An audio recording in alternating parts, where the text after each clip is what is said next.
আসসালামু আলাইকুম বন্ধুরা, আদাব। আমরা যারা খরগোশ পালন করে থাকি তারা অনেকে একটি রোগের সাথে বা একটি সমস্যার সাথে পরিচিত, সেটা হচ্ছে মাইটস। মাইটসে আক্রান্ত হলে আপনার র্যাবিটের রক্তশূন্যতা দেখা দেয়, আর র্যাবিটের ইমিউন পাওয়ার নষ্ট হয়ে যায়, যার ফলশ্রুতিতে অনেক রোগ এসে বাসা বাঁধে।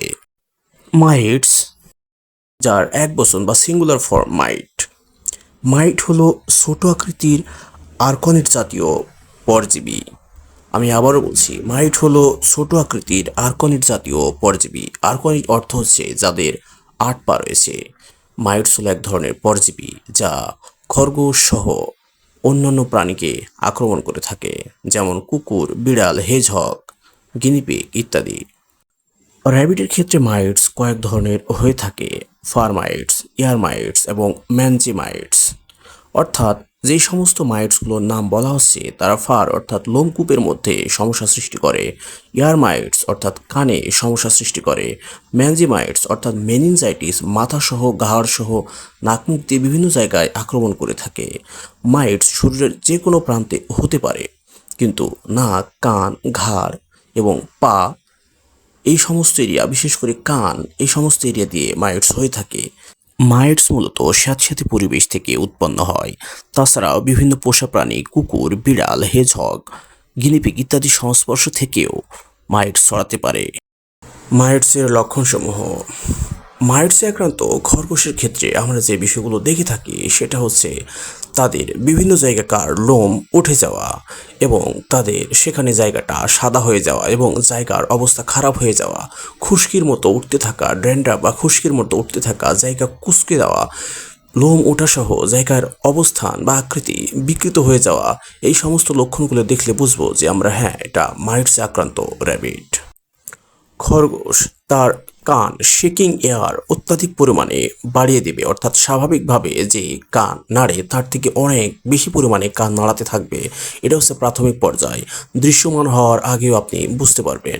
তারপর সে তার নিজের শরীর রাব সিনিং বাদ দিয়ে যে বিষয়টা আছে, তার শরীর অস্বাভাবিকভাবে বেশি পরিমাণে বিভিন্ন জায়গায় ঘষতে থাকবে। এগুলো হচ্ছে প্রাথমিক লক্ষণ। আর লাস্ট স্টেজ বা চূড়ান্ত লক্ষণ যখন দেখা যায় তখন আমরা নিজেই দৃষ্টিতে অবলম্বন করতে পারি। অর্থাৎ আগে যেটা বলা হয়েছে, লোম উঠে যাওয়া, জায়গা সাদা হয়ে যাওয়া, ড্যান্ড্রাফ বা ফুসকির মতো উঠতে থাকা, এই সমস্ত বিষয়গুলো।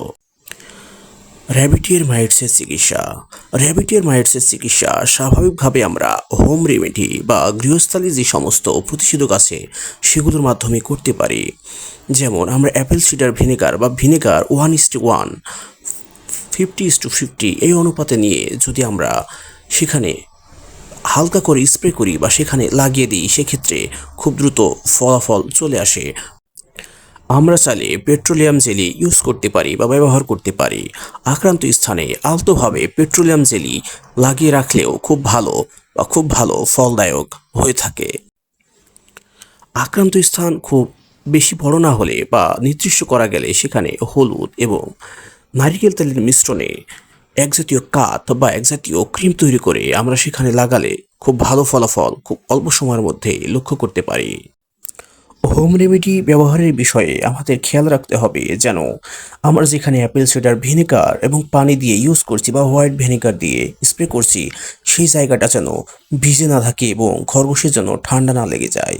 নারিকেল তেল বা হলুদ আমরা যেখানে ইউজ করছি সেই জায়গাটা যেন নির্দিষ্ট হয় এবং খরগোশের অন্য কোথাও নাকে মুখে যেন না যায় সে বিষয়ে খেয়াল রাখতে হবে।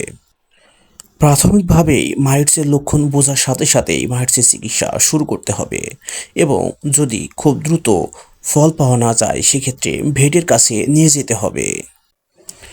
প্রতিরোধ ব্যবস্থা। মাইটসের জন্য অনেক প্রতিরোধ ব্যবস্থা আছে। Number 1, vaccination. শুরুতেই আপনার খরগোশ একটা নির্দিষ্ট সময়ের পর ভ্যাকসিনেশন করে দিলে ভ্যাটের কাছে নিয়ে গেলে তার মাইটস হওয়ার সম্ভাবনা থাকে না বললেই চলে। নাম্বার 2, খরগোশের আবাসস্থল একেবারেই পরিষ্কার রাখুন এবং সুন্দর চকচকে রাখুন। নাম্বার 3, বিশেষভাবে খেয়াল রাখুন বর্ষাকালে যেন তাদের পরিবেশটা স্যাঁতসেঁতে হয়ে না ওঠে। নাম্বার 4, অবশ্যই অসুস্থ বা মাইটস আক্রান্ত খরগোশকে সুস্থ খরগোশ থেকে আলাদা করে দিন, যাতে করে সুস্থ খরগোশের মধ্যে মাইটস যেন ছড়িয়ে না পড়ে।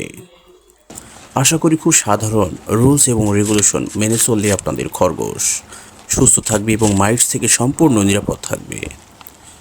ভিডিওটি ভালো লাগলে একটি সাবস্ক্রাইব করতে পারেন। আসসালামু আলাইকুম, আদাব।